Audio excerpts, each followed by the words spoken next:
Hello नमस्कार प्यारे विद्यार्थियों, मैं आकाश शर्मा आप सभी का स्वागत करता हूं आपके अपने डिजिटल प्लेटफॉर्म पहेली शिक्षा एकेडमी पर।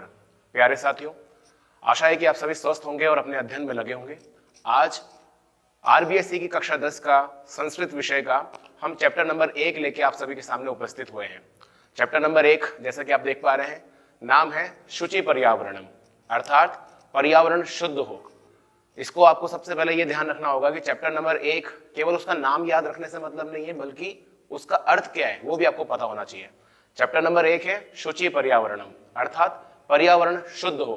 भाई ये तो आप सभी जानते ही हैं आजकल कि जहां हम रहते हैं हमारे आसपास का वातावरण लगातार प्रदूषित होते जा रहा है। हम सभी की लाइफस्टाइल बहुत ऊपर नीचे है, हम लोग स्वस्थ नहीं रह पाते हैं। इस सब के लिए जरूरत है कि हमारे आसपास का वातावरण और हमारा पर्यावरण शुद्ध हो।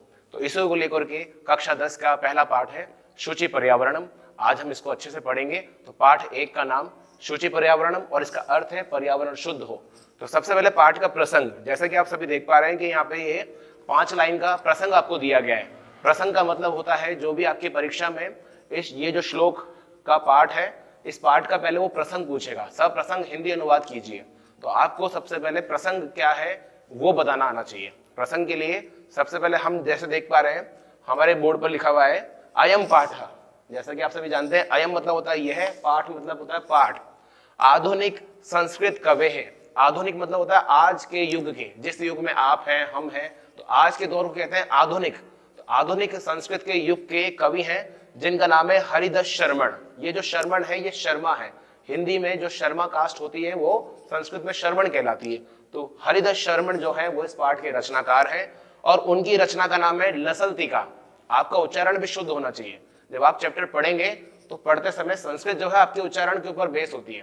आप लोग संस्कृत पढ़ते हैं, बहुत अच्छी बात है, पर आप संस्कृत बोल कितना अच्छे से पाते हैं, आपके श्लोकों में शुद्धता कितनी अच्छी है, ये बहुत इंपॉर्टेंट है। तो यहाँ लिखा हुआ है लसलतिका, ये इसको बोलने का प्रैक्टिस करें तो आप अच्छे से कर पाएंगे। लसलतिका नाम के इति मतलब ऐसा, रचना संग्रहात, रचना के संग्रह की किताब है, किताब का वॉल्यूम है, उसका नाम है लसलतिका।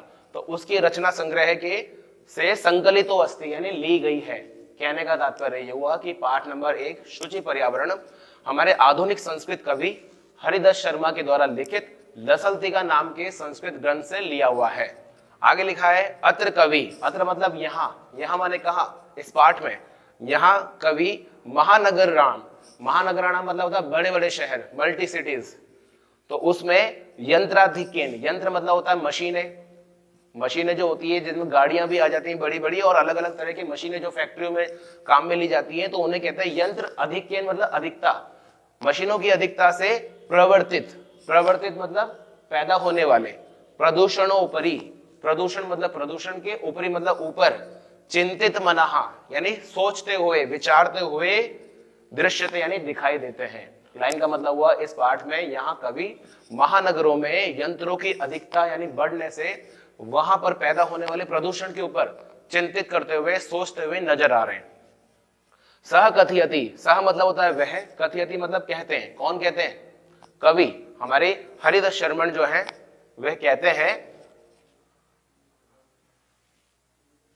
हरिदास शर्मण जो है वो कहते हैं इदम यानी यह, लोह चक्रम, लोह चक्रम मतलब लोहे का पहिया, शरीरस्य शरीर के, मनसस्य और मन के, शोषकम अस्ति यानी ये लोहे का पहिया जो है वो शरीर और मन को, शोषकम मतलब सुखाता है।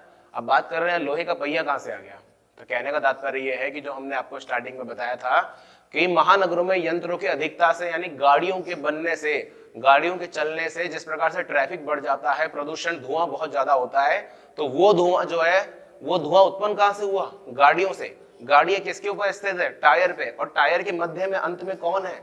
लोहा। इसलिए यहाँ पे लिखा हुआ है लोह चक्रम यानी लोहे का पहिया, शरीर से शरीर के और मन को, शोषकम अस्ति सुखाता है। यानी हम जब प्रदूषण में रहते हैं तो उसका हमारा शारीरिक ही नहीं बल्कि मेंटली भी हम जो है परेशान हो जाते हैं उस प्रदूषण से, वो हमें सुखाता है। अस्मादेव यानी इस कारण, अस्मादेव मतलब होता है इस कारण, वायुमंडलम मलिनम भवति, वायुमंडल कैसा हो गया है? मलिन, मलिन मतलब गंदा हो गया है। कवि महानगरीय जीवनात्, और फिर कवि जो है वो क्या करते हैं, वो महानगर की जीवन से, ये जो महानगर है जहां कवि रह रहे हैं वहां के जीवन से, सुदूरम यानी बहुत दूर, नदी यानी नदी, निर्झर मतलब झरने, वृक्ष समूह यानी पेड़ों के समूह, लता कुंजम यानी बेल जो होती है अलग अलग तरह की सुंदर लताएं उनके समूह वाले में, पक्षी कुल कलरव, पक्षी मतलब पक्षी, कुल मतलब होता है समूह, कलरव मतलब होता है शोर, पक्षियों के समूह के शोर से, कूजितम मतलब गूंजने वाले, यानी पक्षी जब सुबह सुबह आप कभी मॉर्निंग में आप अभी कभी आप वॉक पे जाते होंगे, या कभी आप अगर कोई गांव में गए हो या गार्डन में आप कभी ऐसे वॉक के लिए गए हो मॉर्निंग में, तो आपको सुबह सुबह जाकर के वहां जो पक्षी होते हैं उनकी चहचहाने की जो आवाज होती है वो सुन के बड़ा अच्छा लगता होगा। क्योंकि अगर आप महानगरों में रहते हैं तो आप इस बात को अनुभव नहीं कर पाएंगे, पर जो लोग छोटे शहरों में गाँव में रहते हैं वो उनके आसपास अगर अच्छे अच्छे वृक्ष हैं, पेड़ पौधे हैं, उद्यान है जहाँ पशु पक्षी जो है स्पेशली चहचहाते हैं, तो उनकी आवाज सुन के बहुत सुख मिलता है। तो कवि यही कहना चाह रहे हैं कि पक्षियों के शोर से उत्पन्न वन प्रदेश के प्रति, वन प्रदेश की ओर गमनाए यानी जाने की, अभिलषित यानी इच्छा करते हैं। तो कवि कुल मिलाकर के इस पाठ में जो श्लोक आएंगे आगे उनमें यही कहना चाह रहे हैं कि हम महानगरों के शोर से इतने परेशान हैं कि अब कवि जो है हमारे हरिदत्त शर्मण वो एक ऐसे वन प्रदेश की ओर जाना चाहते हैं जहां नदी हो, झरने हो, जहां पेड़ों के समूह हो, जहां लताओं की गूंज हो, और उसके साथ पक्षी भी जहां पर चहचहाते हो, उसके शोर से गूंजने वाले किसी वन प्रदेश की ओर जाने की इच्छा है। किनकी? हमारे कवि की। कवि का नाम है हरिदत्त शर्मण। तो अब जैसा कि आप देख पा रहे हैं कि आपके स्क्रीन पर पहला वाला श्लोक उपस्थित हुआ है, तो आपको यह श्लोक न केवल याद करना है बल्कि एक एक शब्द का शब्दार्थ सहित हिंदी अनुवाद याद करना चाहिए। यह लिखा हुआ है दुर्वहम अत्र जीवितम जातम प्रकृतिरेव शरणम शुचि पर्यावरणम। दुर्वहम अत्र, अब देखो आप देखोगे तो यह लिखा हुआ दुर्वहम मत्र, मत्र नहीं होगा, इसका हम संधि विच्छेद करेंगे, दुर्वहम प्लस अत्र। तो दुर्वहम मतलब होता है मुश्किल, अत्र मतलब होता है यहाँ, अत्र मतलब यहाँ, दुर्वहम मतलब मुश्किल। इस शब्द का अर्थ हुआ यहाँ मुश्किल, जीवितम मतलब जीवन या जीवित रहना, जातम माने हो गया है, यहाँ जीवित रहना मुश्किल हो गया है, प्रकृति रेव शरणम, प्रकृति रेव, प्रकृति ही प्लस एव, प्रकृति मतलब आसपास का जो वातावरण होता है प्राकृतिक सौंदर्य वाला प्रकृति वो, एव मतलब होता है ही, प्रकृति ही, शरणम मतलब शरण है, अब तो प्रकृति की ही शरण है। आगे लिखा है शुचि पर्यावरणम, पर्यावरण शुद्ध हो। समझ में आई आपको ये बात? समझिए, कवि कहना चाह रहे हैं दुर्वहम अत्र यानी यहाँ जीवितम मतलब जीवन, जातम यानी हो गया है, यहाँ जीवित रहना बहुत मुश्किल हो गया है, प्रकृति की ही शरण है, अब तो जीवित रहना है तो प्रकृति में ही जाके रहना पड़ेगा, पर्यावरण शुद्ध हो।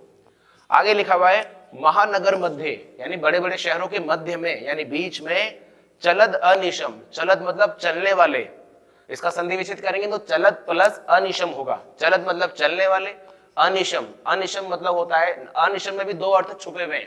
पहला होता है निशम, निशम माने हिंदी के विद्यार्थियों तो आप जानते होंगे निशा यानी रात्रि, रात्रि मतलब रात, निशम मतलब रात, अनिशम मतलब दिन। तो चलद अनिशम, अनिशम का अर्थ यहाँ दो तरह से लेंगे, दिन और रात। तो महानगर में चलद अनिशम दिन रात चलने वाला, काला यास चक्रम, काल यास चक्रम मतलब क्या होता है? लोहे का पहिया। बहुत इंपॉर्टेंट है इस शब्द को आप इसका अर्थ जरूर लिखें। काल यास चक्रम मतलब होता है लोहे का पहिया। मन शोषयत, वो क्या करता है? मन को सुखाता है। तनु पेशयत, तनु माने क्या होता है? शरीर, शरीर को पीसता है। भाई लोहे का पहिया जब दिन रात आपके बड़े बड़े शहरों में गाड़ियों का ट्रैफिक शोर शराबा चलता रहता है तो उससे हमारे बॉडी पे क्या इफेक्ट पड़ता है? वो हमारे मन को सुखाता है। तनु पेशयत यानी शरीर को भी वो पीसता है। और भ्रमति सदा वक्रम, भ्रमति मतलब चलता है, सदा माने हमेशा, वक्रम मतलब कैसे? टेढ़ी दिशा में। अब आप ये सोचेंगे कि वो टेढ़ी दिशा में कैसे चलता है? भाई गाड़ी तो कोई सीधी चलाएगा, वो टेढ़ी कैसे चलाएगा? कहने का मतलब ये हुआ कि भाई वो जो प्रदूषण रूपी जो हमारे जीवन में असर पड़ता है ना, तो उससे हमारी लाइफ सीधे न चल के टेढ़ी दिशा में चलती है। टेढ़ी दिशा से क्या होता है? हम परेशान हो जाते हैं, हम चिड़चिड़े हो जाते हैं, हमारा किसी काम में मन नहीं लगता है, तो हमारी लाइफ की गाड़ी सीधी न चल के टेढ़ी चलती है। इसलिए कवि ने, हरिदत्त शर्मण ने यहाँ पर इस बात को बताया हुआ है कि वो जो लोहे का पहिया है वो मन को सुखाता है, शरीर को पीसता है और सदा विपरीत दिशा में चलता है। जब तक हम प्रदूषित भरे वातावरण में रहेंगे तो सीधी दिशा में हम नहीं चल पाएंगे, हमें नुकसान ही उठाना पड़ेगा। तो अब इतना होने के बाद में कवि ने क्या किया? यहाँ पर अपना साहित्यिक पुट दिखाया, मतलब अब कवि एक राक्षस की तुलना दे रहा है। किसको? प्रदूषण को। तो यहाँ वो कहता है दुर्दांते अंतर्दशने अमूना, दुर्दांते मतलब भयंकर या भयानक, अंतर्दशने मतलब होता है दांतों से, एक दांत का ही पर्यायवाची शब्द है अंतर्दशने। तो दुर्दांत मतलब भयंकर, अंतर्दशने मतलब दांते, दांत जो होते हैं वो अमोना मतलब होता है इसके, यानी इसके भयंकर दांतों से, किसके, प्रदूषण रूपी राक्षस, कवि कह रहे हैं प्रदूषण रूपी राक्षस के भयंकर दांतों से स्यान्नेव, स्यान्नेव शब्द का पहले तो आप संधि विच्छेद देखें, स्यात् प्लस एव, स्यात् प्लस न प्लस एव, स्यात् मतलब होता है हो, न मतलब नहीं, एव मतलब ही, यानी ना हो या नहीं हो, क्या नहीं हो, जनग्रसनम यानी लोगों का विनाश, यानी इसके भयंकर दांतों से लोगों का विनाश ना हो, किसके, प्रदूषण रूपी राक्षस के भयंकर दांतों से लोगों का विनाश ना हो। शुचि के बाद ये जो 3 डॉट दिए हुए हैं इसका मतलब ये होता है कि पहला अक्षर शुचि है, बाद वाला वैसा का वैसा आ जाना है, यानी शुचि पर्यावरण, यानी इसके लिए क्या हो, पर्यावरण शुद्ध हो। उसके बाद हम देखेंगे अगला श्लोक। देखिए ये किस तरीके से चित्र में दिखा हुआ है कि इतना सारा ट्रैफिक है, लोग वेट कर रहे हैं कि कब ट्रैफिक रुके, कब उस तरफ जाएं। ये महानगर का दृश्य है। अगर आप हमारी वीडियो वहाँ किसी बड़ी सिटी में बैठ के देख रहे होंगे तो निश्चित रूप से आप इस पार्ट के साथ जल्दी कनेक्ट हो पाएंगे, क्योंकि आप खुद रोजाना इस समस्या से गुजरते होंगे जैसे इस चित्र में दिखाया हुआ है। अगला श्लोक नंबर 2 आप देख रहे हैं अपनी स्क्रीन पर, यहाँ पे दिया हुआ है कज्जलम मलिनम। कज्जल मतलब होता है काजल के समान काला, मलिनम मतलब होता है गंदा, काजल के समान काला गंदा, धूमम मतलब होता है धुआं, मुंचती मतलब छोड़ती हैं, काजल के समान गंदा काला धुआं छोड़ती हैं। कौन छोड़ती है भाई, लिखा है शत शक्तियानम। शत मतलब होता है 100, लेकिन हम इसको 100 नहीं, इसको हम सैकड़ों में लेंगे, क्योंकि शत मतलब 100 होता है, लेकिन संस्कृत में शत मतलब सैकड़ों भी होता है।